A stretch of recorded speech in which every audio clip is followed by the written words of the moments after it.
అధికారం మారింది. కూటమి అధికారంలోకి వచ్చింది. ఊహించని స్థాయిలో రాష్ట్ర వ్యాప్తంగా ఒక ఉద్రిక్త వాతావరణంలో రోజు రోజుకు పెరుగుతూనే ఉన్నాయి. ఏ స్థాయికి పెరిగిపోయాయి ఇవన్నీ అంటే ఏకంగా నిన్న రాత్రి నడి రోడ్డుపై అందరూ చూస్తుండగానే విచక్షణారహితంగా నరికే స్థాయికి ఇది వెళ్ళిపోయింది. తాజాగా పల్నాడు జిల్లాకు సంబంధించి వినుకొండలో వైఎస్ఆర్సీపీ పార్టీకి సంబంధించిన యువజన విభాగం నాయకుడు షేక్ రషీద్ నిన్న హత్య చేయబడ్డాడు. ఈ హత్యతో ఏకంగా రాష్ట్రం మొత్తం కూడా ఉలిక్కిపడింది. రాష్ట్ర రాజకీయాల్లో ఇప్పుడు ఇది పెను దుమారం రేపుతోంది. దీనిపై వైఎస్ఆర్సీపీ పార్టీ జాతీయ స్థాయి ఉద్యమానికి పూనుకుంటుంది.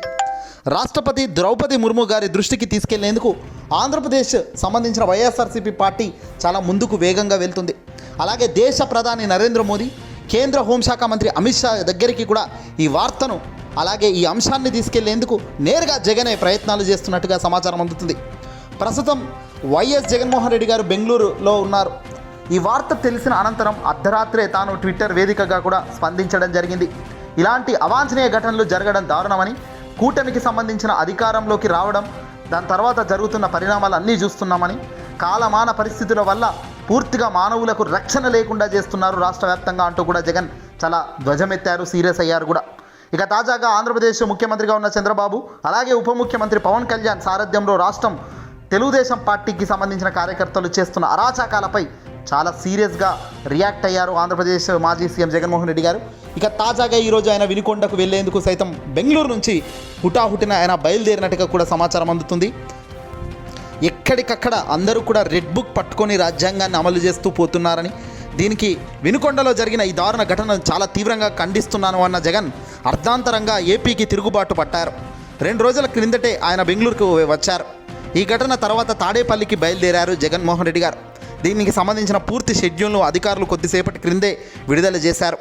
సాయంత్రం అంటే ఈరోజు మధ్యాహ్నం 1:15 తన నివాసం బెంగళూరు నుంచి ఎయిర్పోర్టుకు వెళ్ళారు. అక్కడి నుంచి ఇక 3:40 దాదాపుగా 4 గంటల సమయంలో ప్రత్యేక విమానంలో గన్నవరం విమానాశ్రయానికి జగన్మోహన్ రెడ్డి గారు వస్తారు.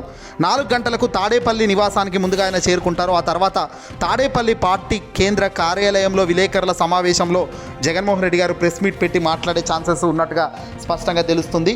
ఆ తర్వాత రేపు బహుశా వినుకొండకు వెళ్ళే పరిస్థితి కూడా కనిపిస్తుంది. ఎవరైతే బాధితుడు మరణించిన ఆ కుటుంబాన్ని ఓదార్చే కార్యక్రమంలో భాగంగా నేరుగా వినుకొండకు జగన్మోహన్ రెడ్డి గారు మాజీ సీఎం వెళ్తారు అనే సమాచారం అయితే అందుతుంది. ఇలా చంపడం నేరం. సభ్య సమాజం సిగ్గుపడేలా ఏకంగా నడి రోడ్డున రాత్రి సమయంలో ఈ రేంజ్లో నరకడం అంటే ఇది ఎప్పుడూ కూడా మనం చూడలేదు ఈ స్థాయిలో విధ్వంసకాండాలు.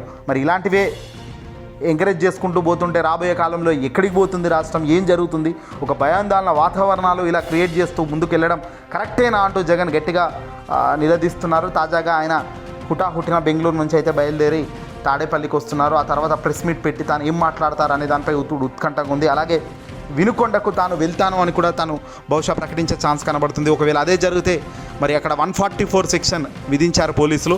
తద్వారా మళ్ళీ జగన్మోహన్ రెడ్డి గారిని పోలీసులు అడ్డుకునే పరిస్థితి ఖచ్చితంగా ఉంటుంది. మరి అలాంటి పరిస్థితిలో వస్తే మరింత వాతావరణం ఉద్రిక్త పరిస్థితికి వచ్చే ఆస్కారం ఉంది. కాబట్టి మరి ఏం చేస్తారు, ఏం జరుగుతుంది అనేది మాత్రం చూడాలి. ఒకటైతే నిజం, ప్రాణాలకు రక్షణ లేని ప్రభుత్వంగా కూటమి ప్రభుత్వం ముద్ర వేయబడింది అనే దానికైతే ఇదే నిర్వచనం. ఇలాంటి దారుణంగా మనుషులను చంపడం, చెయ్యి నరికి పక్కగా పెట్టడం అంటే ఎంత దారుణం.